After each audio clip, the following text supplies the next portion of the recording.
Assalamualaikum warahmatullahi wabarakatuh.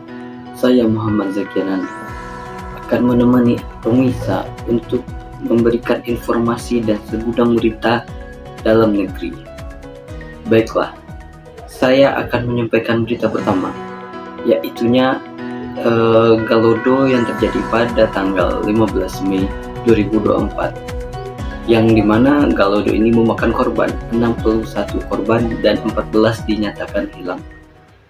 Dan pada saat ini kami telah terhubung dengan rekan kami Solehin Akbar di Tonga yang berada di lapangan untuk menyampaikan kondisi pasca Galodo kemarin. Assalamualaikum warahmatullahi wabarakatuh pemirsa. Saya Solehin Akbar melaporkan langsung dari Kabupaten Tanah Datar, Kecamatan Rambatan. Nah, tepatnya saat ini saya sedang berada di lokasi yang mana lokasi ini menjadi salah satu lokasi yang terdampak Galodo pada tanggal 15 Mei 2024, yang pada saat itu ini menjadi salah satu tempat yang terdampak signifikan atau menjadi salah satu dampak yang terbesarnya di salah satu Kabupaten Tanah Datar akibat dari Galodo tersebut. Nah, pada tanggal 15 Desember 2024 ini terlihat di belakang saya sedang ada pengerjaan atau penata ulang atau sedang memecahkan batu-batu yang dibawa langsung oleh gunung pada saat peristiwa Galodo pada saat itu. Nah, yang nantinya batu-batu tersebut akan dipecahkan menjadi kecil-kecil seperti ini dan akan diangkut menggunakan mobil, yang mana batu-batu ini akan dimanfaatkan menjadi salah satu kebutuhan untuk bangunan konstruksi. Nah pemirsa, untuk berita selengkapnya mari kita telusuri.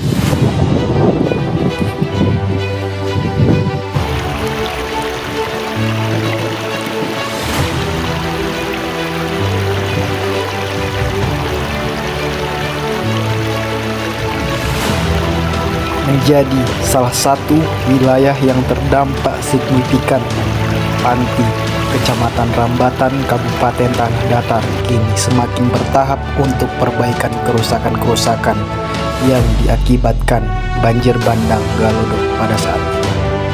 Kepedulian masyarakat dan beberapa relawan ikut turun tangan membantu untuk menangani akibat dari banjir bandang Galodo pada saat itu. Sebagian rumah-rumah masyarakat, lahan-lahan kebun masyarakat, bahkan korban jiwa pun juga ikut serta menjadi korban akibat banjir bandang Galodo pada saat itu. Kini batu-batu besar yang dibawa langsung dari Gunung Merapi ditata ulang. Batu-batu ini dipecahkan menjadi kecil-kecil untuk dimanfaatkan sebagai salah satu bahan bangunan. Meskipun begitu, himbauan kepada masyarakat untuk selalu berhati-hati, terkhusus yang tinggal di daerah aliran sungai dari Gunung Merapi.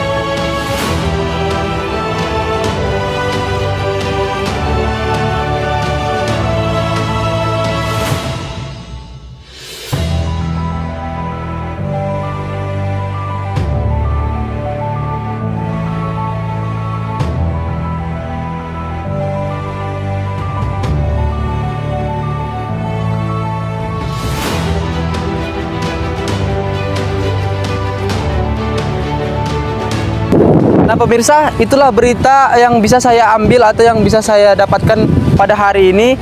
Saya Solehin Akbar pamit undur diri, saya kembalikan ke studio.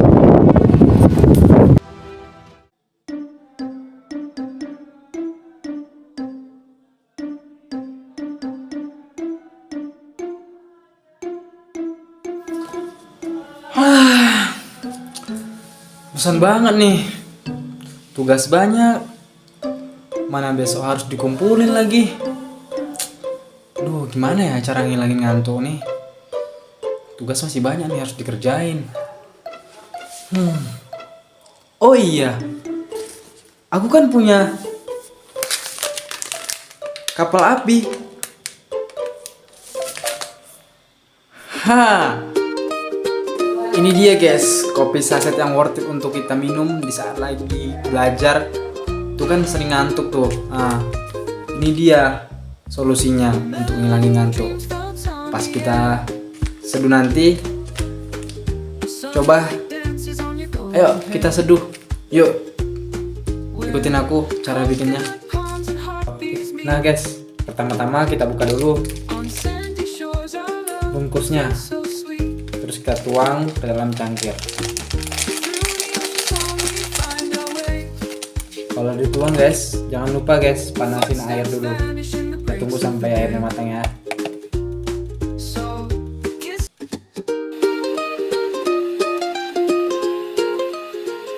Airnya udah masak guys. Saatnya kita tuangin airnya ke dalam cangkirnya guys.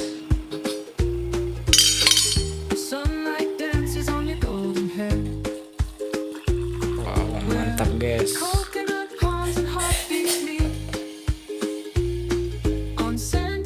Mantap guys, kita tinggal aduk aja nih.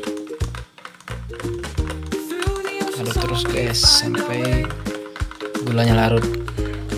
Nah guys, waktunya kita minum guys. Udah diseduh juga nih.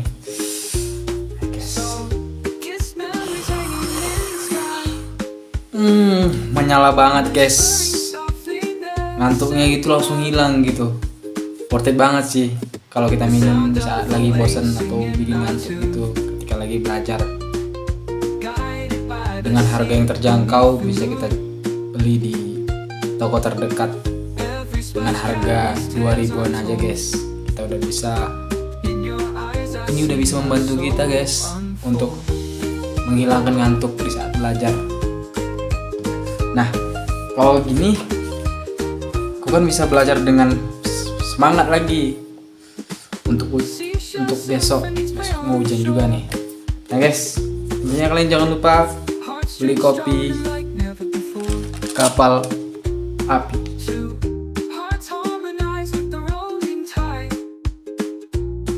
Baiklah, beralih ke berita selanjutnya.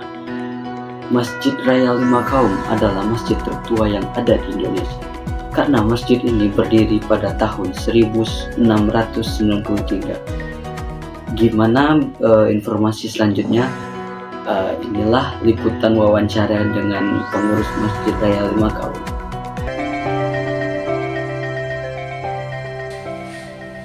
Assalamualaikum warahmatullahi wabarakatuh. Halo semuanya, saya Solihin Akbar akan mereport salah satu cagar budaya yang ada di Nagari Lima Kaum, yaitu Masjid Raya Lima Kaum. Teman-teman, apa sih cagar budaya itu? Coba. Cagar budaya merupakan warisan budaya yang penting untuk kita dan anak cucu kita. Mari kita jaga bersama. Cagar budaya ini penting untuk dilestarikan karena memiliki nilai penting bagi sejarah, ilmu pengetahuan, pendidikan, agama, dan kebudayaan. Teman-teman bisa langsung mencari informasi melalui penyeken barcode yang ada di sini. Untuk informasi lebih lanjutnya, kita bisa langsung menanyakan pengurus atau orang yang sudah lama di Masjid Raya Lima Kaum ini. Cikidot.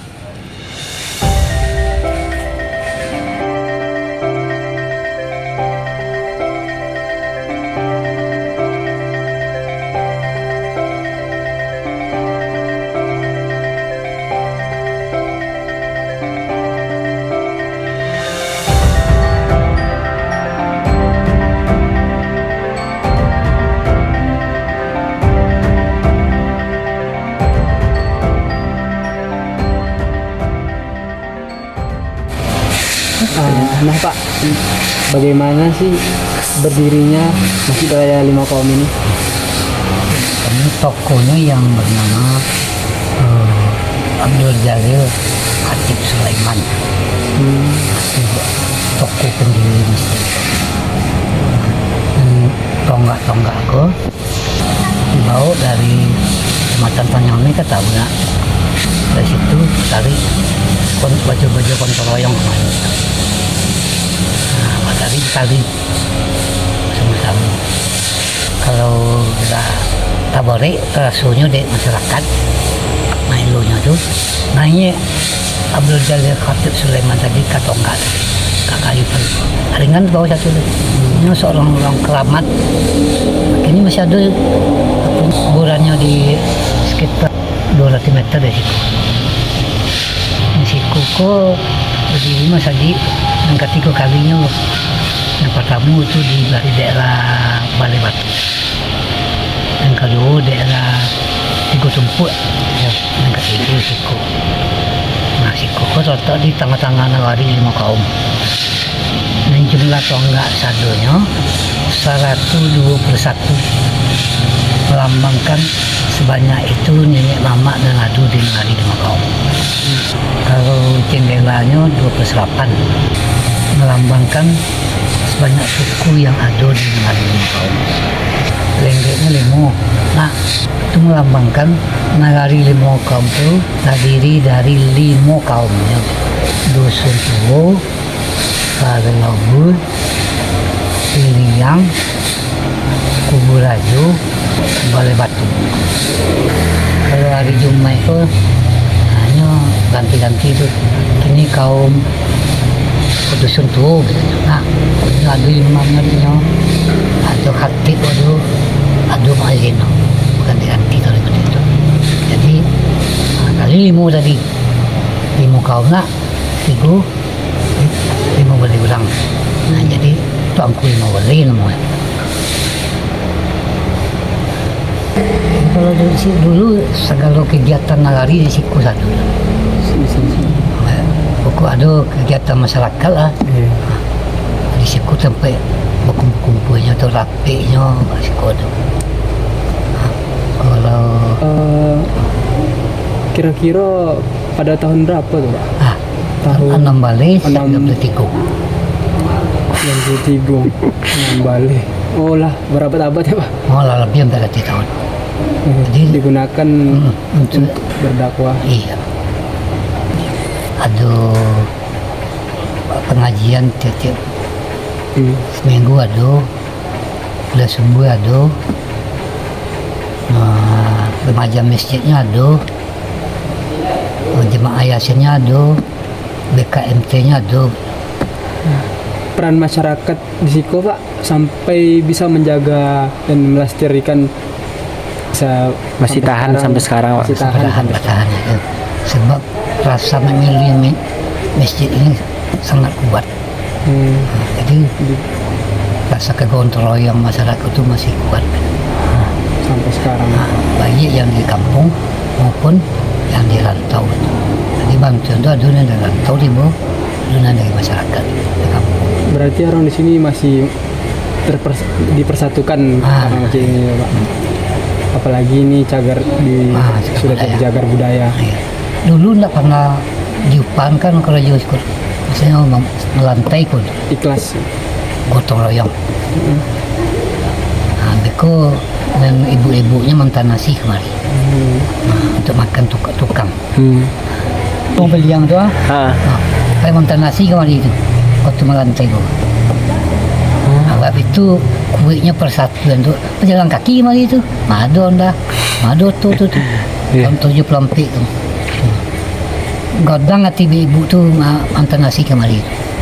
Rasa kegotong royong itu kue dalam masyarakat. Berarti pada zaman dulu ini menjadi salah satu tempat berdakwahnya Pak. Iya. Dan Itu masyarakat itu mempersatukan masyarakat 5 kaum. mungkin segitu sih. Dari informasi yang saya dapatkan dari salah seorang pengurus Masjid Raya Limo Kaum, yaitu sejarah berdirinya Masjid Raya Limo Kaum ini dilatar belakangi oleh seorang tokoh keramat, yaitu Abdul Jalil Khatib Sulaiman. Masjid ini adalah salah satu masjid tertua di Sumatera Barat yang diperkirakan sudah berdiri sejak 400 tahun lalu.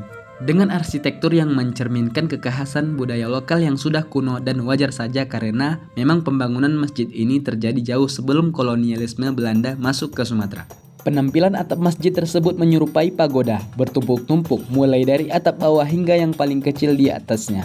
Atap Masjid Raya Limo Kaum dibuat berundak-undak sebanyak 5 tingkat dengan permukaan atap yang cekung.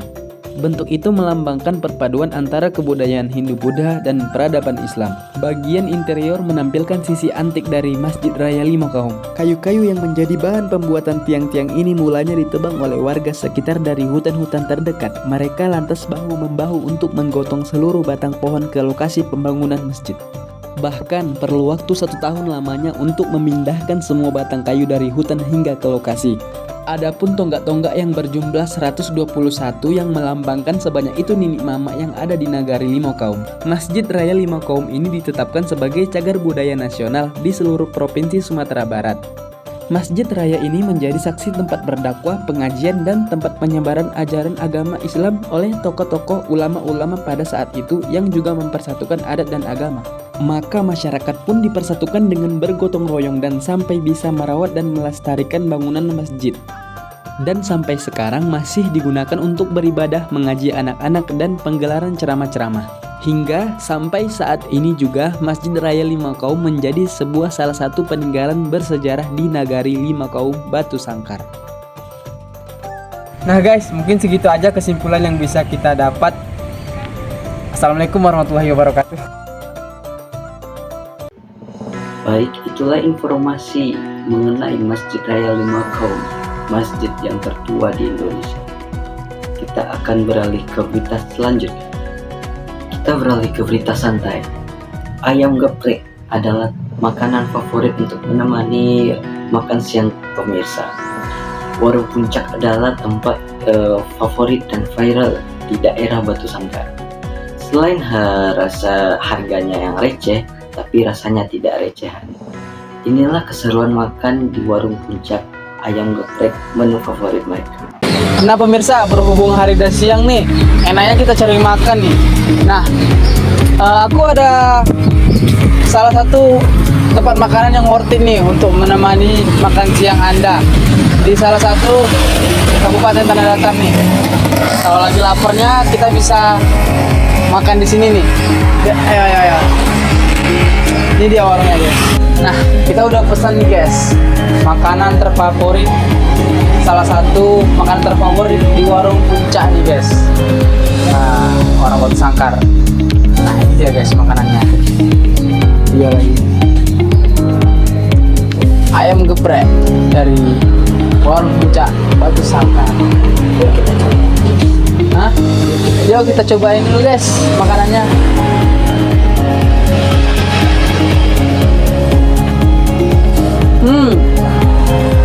Nasinya gurih-gurih gitu guys. Ada rasa tersendiri. Kalian bisa pesan di sini guys. Buat orang-orang Payakumbuh yang mau ke Solo bisa nih singgah ke sini kalau mau makan siang ataupun makan malam. Buka pada jam 8, tutup jam 11 malam. Senin sampai Minggu.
Mantap guys, dengan harga yang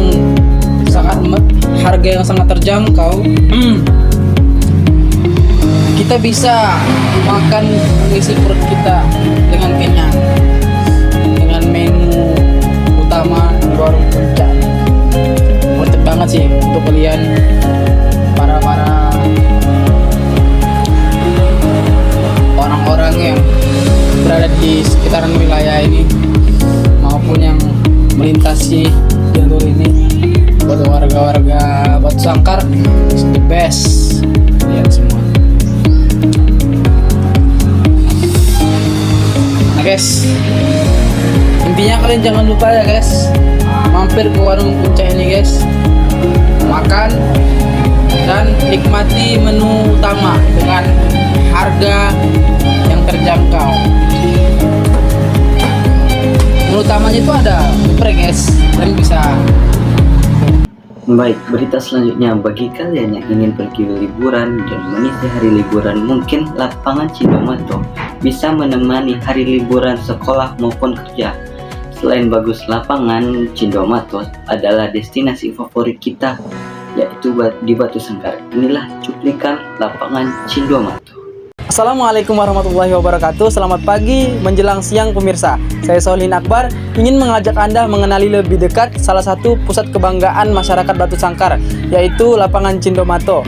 Lapangan yang memiliki nilai historis dan menjadi salah satu pusat olahraga dan sosial. Nah, bagaimana kelanjutannya? Ikuti saya.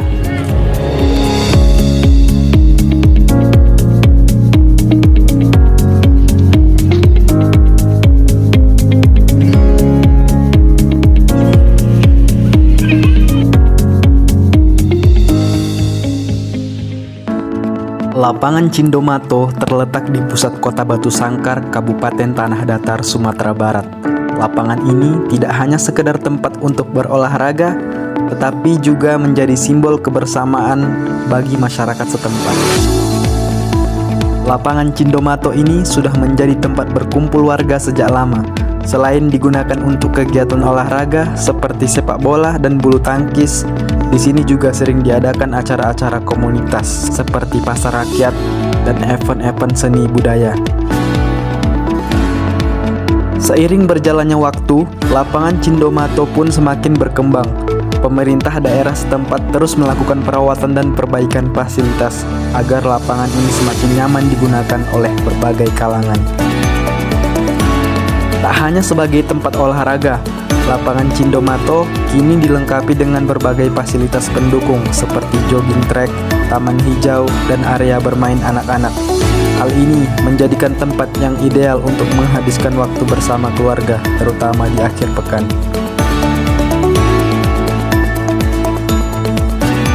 Pemerintah setempat berupaya untuk menjadikan lapangan Cindomato sebagai tempat yang tidak hanya nyaman, tetapi juga dapat mendukung berbagai kegiatan masyarakat dengan adanya perbaikan dan penambahan fasilitas ini. Pemerintah berharap lebih banyak orang yang datang dan memanfaatkan lapangan ini untuk berolahraga atau sekedar bersantai. Tidak hanya itu, lapangan Cindomato juga sering dijadikan sebagai lokasi untuk berbagai acara sosial, seperti pasar malam, pertunjukan seni, dan perayaan hari besar daerah. Setiap acara yang digelar di sini selalu disambut antusias oleh masyarakat, menjadikan lapangan ini sebagai pusat kegiatan sosial yang hidup di Batu Sangkar. Dengan segala fasilitas dan kegiatan yang ada, tidak heran jika lapangan Cindomato menjadi salah satu tempat yang paling ramai di kota Batu Sangkar. Dari olahraga, berkumpul bersama keluarga, hingga merayakan momen-momen penting, lapangan ini memang menjadi jantung kehidupan sosial masyarakat setempat.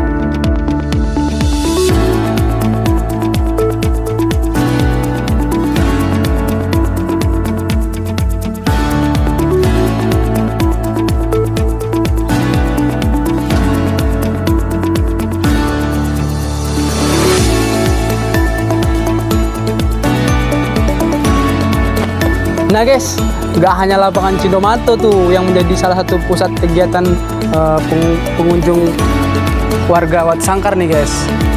Kita bisa berjalan kaki menuju salah satu peninggalan sejarah yang tidak jauh, dari pusat lapangan Cindomato.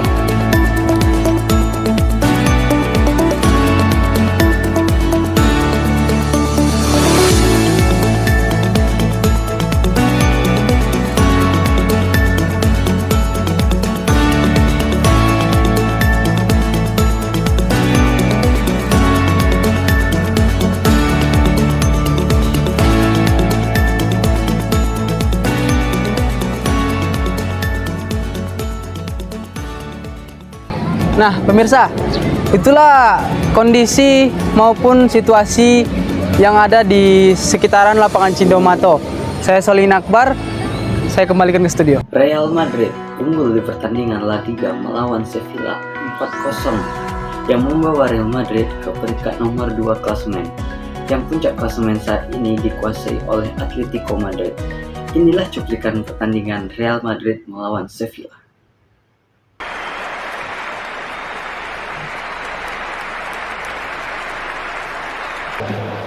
Real Madrid unggul melawan Sevilla 4-2 di Liga Spanyol La Liga yang membawa Real Madrid menambah skor klasemen yang dimana kedudukan Real Madrid pada saat ini di nomor 2 klasemen. Pemegang puncak sementara klasemen La Liga ini diduduki oleh Atletico Madrid. Gol pertama yang diciptakan oleh Kylian Mbappe di menit ke-9, tendangan roket di luar kotak penalti yang membuat penonton dan para fans terpukau. Dilanjut gol kedua diciptakan oleh Federico Valverde, pemegang nomor punggung 8 yang menciptakan tendangan keras di luar kotak penalti, yang pada saat ini dia dijuluki Roket Madrid. Julukan ini sebelumnya dipegang oleh legenda Real Madrid Toni Kroos, dan julukan Roket pun diturunkan kepada Federico Valverde karena sama-sama pemain gelandang dan nomor punggung 8. Selanjutnya ada bintang muda dari Brazil, Rodrigo, yang sering membuka peluang bagi Real Madrid. Di gol ketiga diciptakan oleh Rodrigo melalui assist cantik dari Lucas Vazquez di menit 33. Tidak jauh dari gol ketiga Real Madrid, Sevilla membalas gol pertamanya di menit 34 yang diciptakan oleh Romero. Real Madrid kembali memberi gol balasan di menit 53 dan berakhir dari gol Sevilla di menit 85 oleh Luka Bacchio. Kylian Mbappe menjadi player of the match di pertandingan Real Madrid melawan Sevilla Liga Spanyol.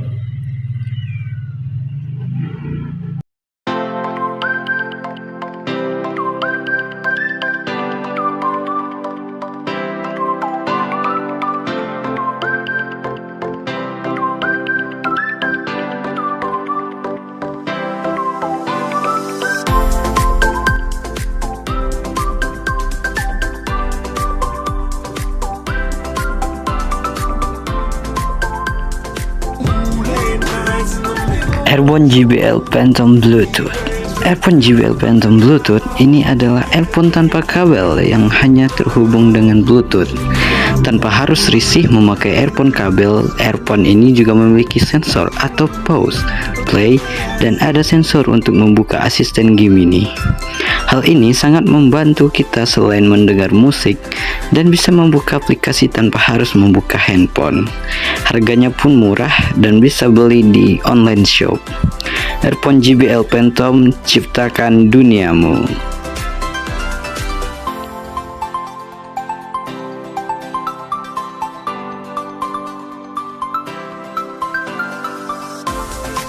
Baiklah, kita akhiri perjumpaan kita pada hari ini. Kami akan kembali memberikan segudang informasi. Saya Muhammad Zakiananda dan tim KPI News pamit undur diri. Assalamualaikum warahmatullahi wabarakatuh.